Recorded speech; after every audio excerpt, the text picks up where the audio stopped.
Hey everyone, this is Tim from YourSixTech. Today in this video, I'm going to show you how to automatically keep your applications updated on your iPhone with a simple setting. So you might click on something and you find out you need an update.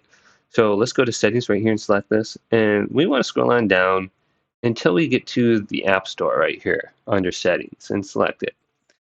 And there's a couple different options under here.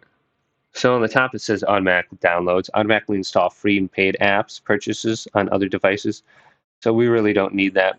And then we have app updates, automatically install new app updates. So if we have the option, go ahead and just turn that one on.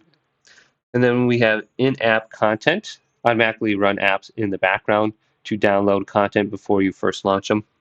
So you can decide if you want that one on or off. And then we have an option for cellular data. It says automatic downloads. We can turn this on. And if you have limit, it says app download. Says always allow, ask if over 200 megabytes, or always ask. So I'm just going to leave it on the default one at 200. But for me, I have unlimited data, so it simply wouldn't matter what I have it on for that one. And then we have other options like offload unused apps, automatically remove unused apps, clear up some storage space, but it's going to save pretty much the data onto your phone. So just come to this section right here and enable automatic downloads, and you should be good to go, keeping your apps up to date on your iPhone.